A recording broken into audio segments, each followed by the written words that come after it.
ኦኬ የምርጫ ቦርድ ሰረዘ። ከዛ በኋላ የኢትዮጵያ መንግስት ግንኙነቱን አቋረጠ። ምን ይሆናል? የፕሪቶሪያ ስምምነት ፈረሰ ይመጣል። እንደዛ ሆነ። የ50 ዓመቱ ህወሓት በዛሬው ዕለት ከኢትዮጵያ የፖለቲካ ፓርቲነት ተሰርዟል። ህወሓት እኔ ከተሰረዙ የፕሪቶሪያው ስምምነት ያበቃለታል ብሏል። የትግራይ ፖለቲካ ወዴት እያመራ ነው የሚለው ጉዳይ እያነጋገረ ነው። በመግቢያችን ላይ ያስመለክትናችሁ ከዚሁ ጋር የተያዘውን ጉዳይ ነው። ወደ በኋላ እንመለስበታለን።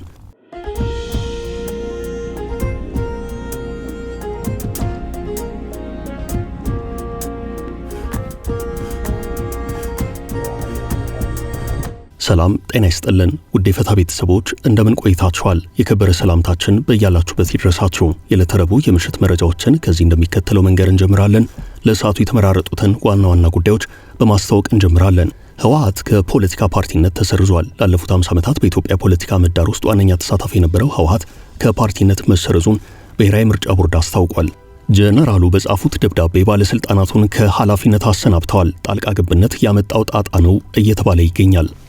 የኢትዮጵያ ኦርቶዶክሳዊት ተዋሕዶ ቤተክርስቲያን ፓትርያርክ ብፁዕ ቅዱስ አቡነ ማትያስ በዛሬው ዕለት የሰላም ጥሪ አቅርበዋል። ብፁዕነታቸው የሚያግባቡ ጉዳዮች ተፈልገው ችግሮችን በሰላማዊ ውይይት እንዲፈቱ በማድረግ እናት ሀገር እፎይታ እንድታገኝ እንዲደረግ ጠይቀዋል። በኢትዮጵያ ምስራቅ አዋሽ ፈንታሌ አካባቢ መነሻውን አድርጎ ንዝረቱ እስከ አዲስ አበባ ድረስ ሲሰማ የነበረው የምድር መንቀጥቀጥን ተከትሎ ይህንኑ ጉዳይ ከህዳሴው ግድብ ጋር አያይዛ ፖለቲካ ስትሰራበት የነበረችው ግብጽ የኢትዮጵያ ዕጣ ፈንታ ገጥሟታል። የካይሮ ህዝብ ልክ እንደ አዲስ አበባ ህዝብ በመሬት ንዝረት ስጋት ውስጥ እንደሚገኝ አንድ ዘገባ አመላክቷል። የኢትዮጵያ ሰብአዊ መብቶች ኮሚሽን በአማራ ክልል በ5 ማረሚያ ቤቶች ክትትል ማድረጉን አስታውቋል። ኮሚሽኑ በባህር ዳር ቅርንጫፉ በበጀት ዓመቱ 9 ወራት 163 አቤቱታዎችን ተቀብያለሁ ብሏል። አትሌት ትዕግስት ግርማ መታሰሯ ተሰማ። አትሌት ትዕግስት ግርማ ለቶኪዮ የዓለም አትሌቲክስ ሻምፒዮና ሚኒማ ለማምጣት ወደ ካታር ዶሃ ዳይመንድ ሊግ ለማቅናት ቦሌ ዓለም አቀፍ አየር ማረፊያ በተገኘችበት ወቅት ነው የታሰረችው። ቢዝነስ ተኮር በሆኑ ዘገባዎች ቡና ላኪዎች ከምንጊዜውም በላይ በዶላር ገቢ የተንበሻበሹ ነው ተብሏል። በኢትዮጵያ ግዙፍ ፋብሪካ የሚባለውና በ600 ሚሊዮን ዶላር የተቋቋመው ይኸው ፋብሪካ በሰሜን ሸዋ ከሚንቀሳቀሱ ታጣቂዎች ጋር በተያያዘ እክል እንደገጠመው ተነግሯል። እነዚህ የሰዓቱ አንኳር ዘገባዎች ናቸው። እስከ ፍጻሜው ከኛ ጋር ከቆያችሁ ሁሉንም እንደየቅደም ተከተላቸው አንድ በአንድ እንነግራችኋለን።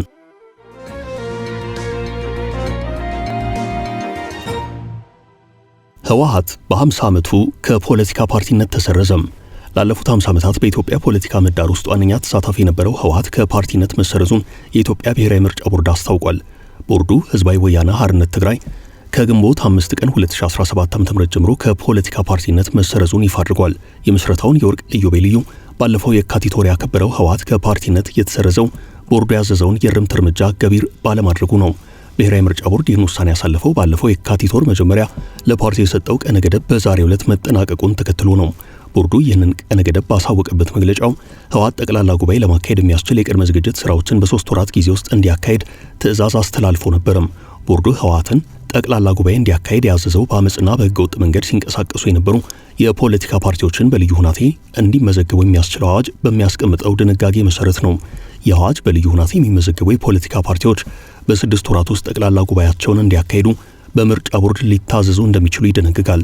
ይህን አዋጅ መሰረት በማድረግ በነሐሴ 2016 ዓ.ም ለህወሓት የህጋዊ ሰውነት ማረጋገጫ የምስክር ወረቀት የሰጠው ብሔራዊ ምርጫ ቦርድ ፓርቲው የቦርዱ ታዛቢዎች በተገኙበት በ6 ወራት ውስጥ ጠቅላላ ጉባኤ እንዲያደርግ ቀነ ገደብ አስቀምጦ ነበርም። ቦርዱ የቅድመ ጉባኤውን የዝግጅት ስራዎች ለመከታተል እንዲረዳው ፓርቲው ጠቅላላ ጉባኤውን ከማካሄዱ 21 ቀናት በፊት ለመስሪያ ቤቱ እንዲያሳውቅ ትዕዛዝ አስተላልፎ ነበርም። በደብረጽዮን ገብረ ሚካኤል የሚመራው የህወሓት ጎራ ምርጫ ቦርድ ለህወሓት የሰጠው የህጋዊ ሰውነት ማረጋገጫ ባለመቀበል የራሱን ጠቅላላ ጉባኤ በነሐሴ ወር አካሂዷል። ይህ የህወሓት ጎራ የምርጫ ቦርድን የምስክር ወረቀት ውድቅ ያደረገው የፓርቲውን የቀድሞ ህልውና ወደ ነበረበት የማይመለስ ነው በሚል ምክንያት ነው። ያለ ምርጫ ቦርድ እውቅና በተካሄደው በነሐሴው የህወሓት ጠቅላላ ጉባኤ ደብረጽዮን ፓርቲውን እንዲመሩ በድጋሚ መመረጣቸው ይታወሳል። ህወሓት በአዋጅና በመመሪያ የተቀመጡ ድንጋጌዎች ባለማክበር ሲያደርጋቸው የነበሩ እነዚህ መሰል እንቅስቃሴዎች ጉልህ የህግ ጥሰት መፈጸሙን የሚያሳዩ መሆናቸውን ብሔራዊ ምርጫ ቦርድ ባለፈው የካቲት ወር ባወጣው መግለጫ ጠቅሷል። በዚህ ምክንያት ፓርቲው ከማንኛውም የፖለቲካ እንቅስቃሴ ለ3 ወራት ታግዶ እንዲቆይና ለእግዱ ምክንያት የሆነውን ጥሰት በዚሁ ጊዜ ውስጥ እንዲያርም ውሳኔ ተላልፏል። ህወሓት በ3 ወራት የእግድ ጊዜ ውስጥ የእርምት እርምጃ ካልወሰደ ምርጫ ቦርድ የተለየ አካሄድ ሳይከተል የፓርቲው ምዝገባ እንዲሰረዝ እንደሚያደርግ አሳስቦ ነበርም። በደብረ ጽዮን የሚመራው የህወሓት ጎራ ባለፈው አርብ ባወጣው መግለጫ ምርጫ ቦርድ በተደጋጋሚ የሚያወጣቸው መግለጫዎች እኔ ያልኋቸውን ብቻ ስሙ የሚል መልእክት ያላቸውና ዛቻ አዘል ናቸው ብሏል። ቦርዱ ነባሩን ህጋዊ እውቅና ሰርቲፊኬት ሳይመልስ እሰርዛለሁ ማለቱ ትርጉም አልባ ነው ያለው ፓርቲው መስሪያ ቤቱ ህወሓትን ሊያስተዳደር የሚችለው ፓርቲው በጠየቀው መሰረት ነባሩን እውቅና ሲሰጥ ብቻ ነው ብሏል። ምርጫ ቦርድ በነሐሴ 2016 ዓ.ም ለፓርቲው የሰጠውንና በእነርሱ በኩል ተቀባይነት ያላገኘውን ሰርቲፊኬት የሚሰርዝ ከሆነ ግን ያንን ማድረግ እንደሚችል ይኸው የህወሓት ጎራ በመግለጫው አስታውቋል። ምርጫ ቦርድ ዛሬ ረቡዕ ባወጣው መግለጫ ህወሓትን ከህጋዊ ፖለቲካ ፓርቲነት ሰርዣዋለሁ ብሏል። አያይዞም በዛሬው መግለጫው ፓርቲ የተጣለበትን ግዴታዎች ለመወጣት ፈቃደኛ አልሆንም ብሏል። በመሆኑም ፓርቲው የእርምት እርምጃ ባለመውሰዱ ቦርዱ ከግንቦት 5 ቀን 2017 ዓ.ም ጀምሮ ባካሄደው ስብሰባ ፓርቲው እንዲሰረዝ ውሳኔ ማሳለፉን አስታውቋል። ይህም ውሳኔ ለህወሓት ለፍትህ ሚኒስቴር በጽሁፍ እንዲደርስ ለህዝብ ይፋ እንዲደረግና የፓርቲውን መሰረዝ ውጤት በተመለከተ የአዋጅ ቁጥር 1162/2011 አንቀጽ 99 እንዳግባብነቱ በህወሓትና አመራሮቹ ላይ እንዲፈጸም ቦርዱ ውሳኔ ያሳልፏል። በሌላ በኩል ባለፈው ሳምንት ህወሓት ባወጣው መግለጫ በትግራይ የተካሄደውን ጦርነት ለማስቆም ከፌዴራሉ መንግስት ጋር የተፈረመው የፕሪቶሪያው ስምምነት የድርጅቱን ህልውና የሚያረጋግጥ በመሆኑ እንደ አዲስ ምዝገባ እንዲፈጸም እንደማይገደድ አስታውቋል። በዚህም የድርጅቱን ህጋዊ እውቅና ለመመለስ የሚያስፈልገው ፖለቲካዊ ውሳኔ እንጂ የህግ ጉዳይ አለመሆኑን በመጥቀስ የፌዴራል መንግስትና ሌሎች የፕሪቶሪያው ስምምነት አሸማጋዮች የህወሓትን ነባር እውቅና እንዲመለስለት እንዲያደርጉ ጥሪ አቅርቦ ነበረም። ህወሓት እኔ ከፓርቲነት መሰረዜን ተከትሎ የፌዴራሉ መንግስት ከኔ ጋር ግንኙነቱን ካቋረጠ የፕሪቶሪያው ስምምነት እንደፈረሰ ይቆጠራል በማለት እያሳሰበ ነው። ኦኬ፣ የምርጫ ቦርድ ሰረዘ። ከዛ በኋላ የኢትዮጵያ መንግስት ግንኙነቱን አቋረጠ። ምን ይሆናል? የፕሪቶሪያ ስምምነት ፈረሰ ይመጣል። እንደዛ ከሆነ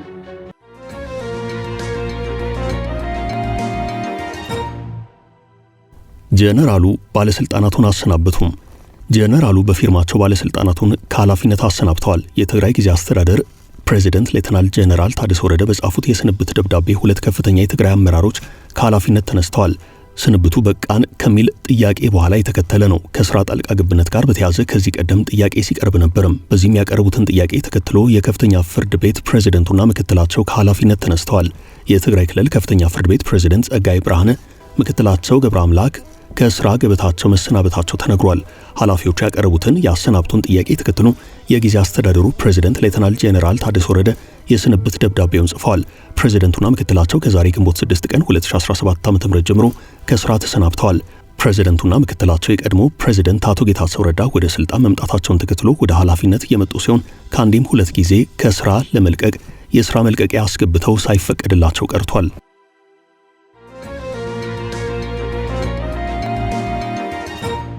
ብፁዕ ቅዱስ አቡነ ማትያስ የሰላም ጥሪ ያቀረቡ። የኢትዮጵያ ኦርቶዶክስ ተዋሕዶ ቤተክርስቲያን ቅዱስ ሲኖዶስ የርክበ ካህናት ምልዓተ ጉባኤ በዛሬው ዕለት በጽርሐ መንበረ ፓትርያርክ ተጀምሯል። የርክበ ካህናት ምልዓተ ጉባኤ መጀመሩን አስመልክቶ ብፁዕ ቅዱስ አቡነ ማትያስ ቀዳማዊ ፓትርያርክ ርዕሰ ሊቃነ ጳጳሳት ዘኢትዮጵያ ሊቀ ጳጳስ ዘአክሱም ወዕጨጌ ዘመንበረ ተክለ ሃይማኖት መልእክት አስተላልፈዋል። የኢትዮጵያ ኦርቶዶክስ ተዋሕዶ ቤተክርስቲያን ፓትርያርክ ብፁዕ ቅዱስ አቡነ ማትያስ በዛሬው ዕለት የሰላም ጥሪ አቅርበዋል። ብፁዕነታቸው የሚያግባቡ ጉዳዮች ተፈልገው ችግሮችን በሰላማዊ ውይይት እንዲፈቱ በማድረግ እናት ሀገር እፎይታ እንድታገኝ እንዲደረግ ጠይቀዋል። አቡነ ማትያስ በመክፈቻ ንግግራቸው የሀገሪቱን ወቅታዊ ሁናቴ የሚመለከቱ ጉዳዮችን አነሳስተዋል። የሃይማኖት አባቶች የሚያበረክቱት አገልግሎት በመንፈሳዊ ብቻ ሳይሆን በኢኮኖሚ፣ በማህበራዊ ዘርፍ ያሉ ጉዳዮችን ጭምር እንደሚያካትት ገልጸዋል። ህዝቡ የተሻለ ማህበራዊ አገልግሎት እንዲያገኝ፣ በኢኮኖሚው ከድህነት የተላቀቀ እንዲሆን እንዲሁም ሰላሙና አንድነቱ የተጠበቀ እንዲሆን መስራት ይገባል ብለዋል። አቡነ ማትያስ በተለይ ከሰላም እጦት የተነሳ በእጅጉ እየተጎዳ ያለው ህዝባችን ሰላምና ፍትህ እንዲያገኝ በጸሎትም በትምህርትም በምክርም ተግተን መስራት ይጠበቅብናል ብለዋል። የኢትዮጵያ ህዝብ ከእንግልት የተላቀቀበት ጊዜ ብዙ እንዳልሆነ ያስታውሱት አቡነ ማትያስ የአገሪቱ ህዝብ ለእንግልት እየተዳረገ ያለው የሌሎች እጅ ባይለየውም በዋነኝነት በገዛ ልጆቹ ነው ብለዋል። እናት በገዛ ልጆቿ ስትንገላታ ማየት እጅግ አሳዛኝ ነገር ነው ብለዋል። ይህንን አይነቱን በደንብ ያልታሰበበት አካሄድ በብስለትና በንስሐ ማስተካከል አሸናፊነትን እንጂ ተሸናፊነትን አያሳይም ብለዋል። ብፁዕነታቸው በተለያየ ምክንያት ከቅዱስ ሲኖዶስ የወጡ ወገኖች እንዲመለሱ ማድረግ የቤተ ክርስቲያኗ ቅዱስ ሲኖዶስ ጉባኤ ቀዳሚ ተልዕኮ እንደሆነም ጠቆም አድርገዋል።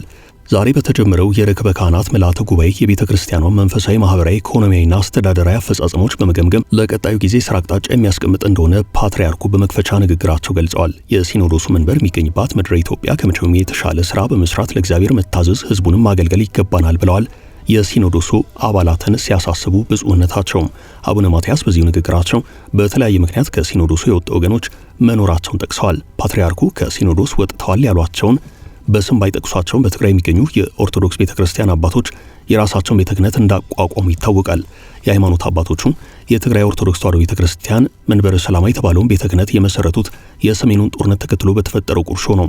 ጦርነቱን ያስቆመው የፕሪቶሪያው ስምምነት ከተፈረመ በኋላ የቤተ ክርስቲያኗ መሪ አቡነ ማትያስ ወደ ትግራይ ተጉዘው የነበረ ቢሆንም ከትግራይ አባቶች ጋር እርቅ ለማውረድ አልተቻለም። አቡነ ማትያስ በዛሬው ንግግራቸው ከሲኖዶስ የወጡ ወገኖችን መመለስ የጉባኤው ተቀዳሚ ተልዕኮ እንደሆነ ተናግረዋል። የሄዱት ወደ ቤታቸው እንዲመለሱ፣ ሌሎችም ወደ መንጋው እንዲቀላቀሉ በርትቶ መስራት የዚህ ጉባኤ ተቀዳሚ ተልዕኮ ነው። ምክንያቱም ጸጋንና ሐዋርያዊነትን የተቀበልንበት ዋናው ምክንያት ይህን ለማድረግ ነውና ብለዋል። ከዚሁ ጋር በተያያዘ የቤተ ክርስቲያኗ ተደራሽነት በሳሳበት አካባቢ ሁሉ የተለየ ትኩረት ሰጥቶ መስራትና ተጨባጭ ለውጥ ማምጣት ይገባል ሲሉ አሳስበዋል።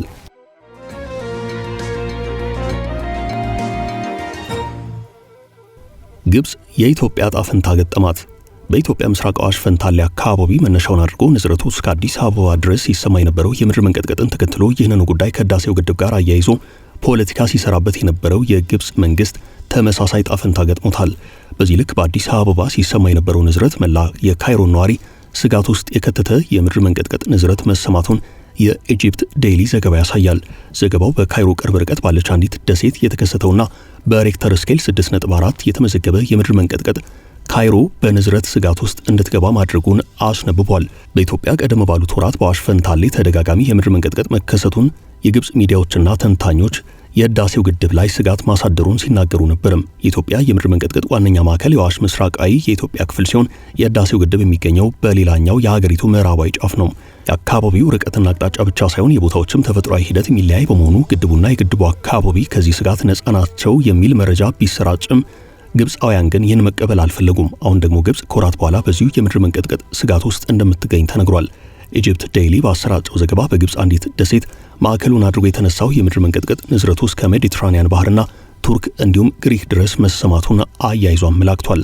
በኢትዮጵያ ያዘለቀቅ እያደረገ ለወራት ቀጥሎ የነበረው የምድር መንቀጥቀጥ አሁን ሙሉ ለሙሉ ቆሟል በሚባልበት ደረጃ ላይ ይገኛል።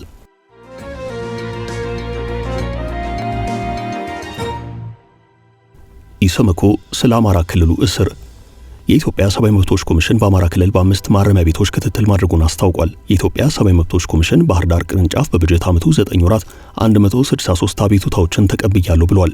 ኮሚሽኑ በባህር ዳር ቅርንጫፉ ጽሕፈት ቤት በማረሚያ ቤቶች፣ በፖሊስ ጣቢያዎችና ክትትል በሚያስፈልጋቸው ሌሎች ቦታዎች ክትትል እያደረገ እንደሚገኝ አስታውቋል። ሆኖም በርካታ ማረሚያ ቤቶች በክልሉ ቢኖሩም በበጀት ዓመቱ ክትትል የተደረገባቸው 5 ማረሚያ ቤቶች ብቻ ናቸው። የሕዝብ ተወካዮች ምክር ቤት የዲሞክራሲ ጉዳዮች ቋሚ ኮሚቴ በማረሚያ ቤቶች እያደረገ የሚገኘው የክትትልና ምርመራ ስራ ከክልሉ ነባራዊ ጸጥታ ሁናቴ አንጻር ሲታይ መልካም የሚባል ነው ብሎታል። በክልሉ ከሰብአዊ መብቶች አኳያ የሚፈጠሩ ጥሰቶች በየትኛውም አካል ይፈጸሙ ምርመራ እንደሚደረግ ጽሕፈት ቤቱ አንስቷል። የኮሚሽኑ ባህር ዳር ቅርንጫፍ ጽሕፈት ቤት ተደራሽነቱን በማስፋት የክትትልና ምርመራ ስራውን አጠናክሮ መቀጠል እንዳለበት የሕዝብ ተወካዮች ምክር ቤት የዲሞክራሲ ጉዳዮች ቋሚ ኮሚቴ አሳስቧል።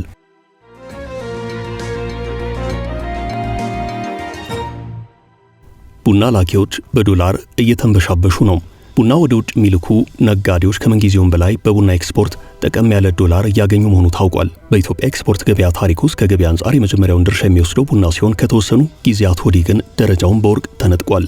ያም ሆኖ የቡና ኤክስፖርት ገቢ በመጨመሩ ኤክስፖርተሮች ጠቀም ያለ ዶላር ወደ ኪሳቸው እያስገቡ እንደሚገኙ በዩናይትድ ኪንግደም የኢትዮጵያ ኤምባሲ አስታውቋል። እንደ መረጃው ከሆነ ቡና ላኪዎቹ ባለፉት ወራት 354302 ቶን ቡና በመላክ 1.8 ቢሊዮን ዶላር የውጭ ምንዛሬ ለሀገሪቱ አስገኝተዋል። ባለው አሰራር ወይንም የውጭ ምንዛሬ ክፍፍል መሰረት የድርሻቸውን ወስደው ለመንግስትና ባንኮች የሚደርሳቸውን አስረክበዋል። በዩናይትድ ኪንግደም የኢትዮጵያ ኤምባሲ የኢትዮጵያ ቡና ምርት ዋነኛ መዳረሻ ሀገራት ጀርመን፣ ሳዑዲና አሜሪካ መሆናቸውን አመላክቷል። የቡና ኤክስፖርት ገቢው ከምንጊዜውም በላይ ከፍ ማለቱ በዚያኑ መጠን የቡና ላኪዎችን የውጭ ምንዛሬ ገቢ ከፍ አድርጎታል ተብሏል። ቡና በሀገር ውስጥም ሆነ በዓለም አቀፍ ደረጃ ከምንጊዜውም በላይ ከፍተኛ የሆነ የዋጋ ጭማሪ እየታየበት ነው።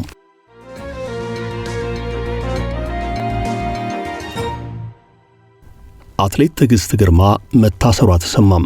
ከትናንት በስቲያ በተጠናቀቀው የኢትዮጵያ አትሌቲክስ ሻምፒዮና በ1500 ሜትር ክለቧን መቻልን በመወከል ሁለተኛ በመውጣት ውድድሯን ያጠናቀቀችው የመቻል ስፖርት ክለብ አትሌት ትዕግስት ግርማ ለቶኪዮ የዓለም አትሌቲክስ ሻምፒዮና ሚኒማ ለማምጣት ወደ ካታር ዶሃ ዳይመንድ ሊግ ለማቅናት በቦሌ ዓለም አቀፍ አየር ማረፊያ በደረሰችበት ወቅት ከክለቧ በተላለፈ ደብዳቤ መታሰሯ ተሰምቷል። ኢትዮ ራነርስ እንደዘገበው ከሆነ አትሌቷ የተያዘችበት ምክንያት ከዚህ በፊት ክለቧን ሳታስፈቅድ ወደ አውሮፓ ካካሄደችው ጉዞ ጋር የተያዘ ነው። በዚህም ለምን ሳታስፈቅድ ሄደች የሚል ጥያቄ ተነስቶባታል። አትሌቷ አሰልጣኟን በጉዳዩ ዙሪያ ጠይቃ በቃል ደረጃ እንደተፈቀደላት ከውድድር ከተመለሰች በኋላም ጉዳዩ እንደታየና እንደተፈታላት የተነገረ ቢሆንም ይህ ከመፈታቱ በፊት በተላለፈ ደብዳቤ ምክንያት አሁን በቁጥጥር ስር ሳትውል እንዳልቀረች ተነግሯል። መቻል ስፖርት ክለብ ከአትሌቷ ጋር የተፈጠረውን ችግር በንግግር በመፍታት ለአትሌቷ አስፈላጊውን ሁሉ ትብብር በማድረግ ወደ ውድድሩ እንድትመለስ ትብብር ያደርግ ዘንድ ቤተሰቦቿ መጠየቃቸውን ዘገባው አመላክቷል።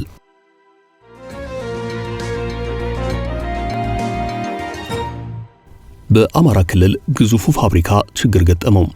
ግዙፍ የሲሚንቶ ፋብሪካ ከበድ ያለ ችግር ውስጥ መግባቱ ተሰምቷል። ኩባንያው በኢትዮጵያ በግዝፈቱ ተወዳዳሪ ያልተገኘለት ሲሆን የተቋቋመው ወይንም ፋብሪካው የተተከለው በአማራ ክልል ሰሜን ሸዋ ዞን እንሳሮ ወረዳ ነው።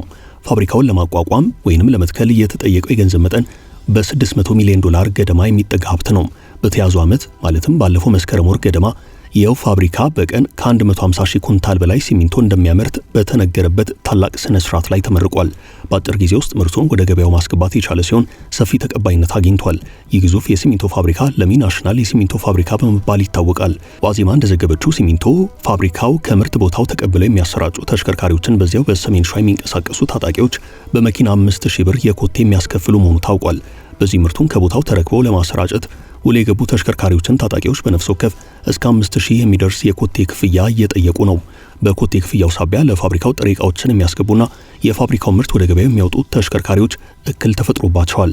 ታጣቂዎቹ ለክፍያው የአማራ ፋኖ በሸዋ የሚል የታተመ ክብ ማህተም ይጠቀማሉ ተብሏል። በክፍያው ሳቢያ በርካታ አሽከርካሪዎች ከፋብሪካው ጋር የገቡትን የሥራ ውል እያቋረጡ መሆኑ ተነግሯል። ለዛሬ ያዝንላችሁን ርዕሰ ጉዳዮች እዚህ ላይ ቋጨን። ላይክ፣ ሼር እና ኮሜንት በማድረግ ለቻናላችን ድጋፋችሁን መግለጽ እንዳትዘነጉ እያልን ከሌሎች መረጃዎች ጋር ደግመን እስክንገናኝ ቸር ያሰማን ስንል ተሰናበትን።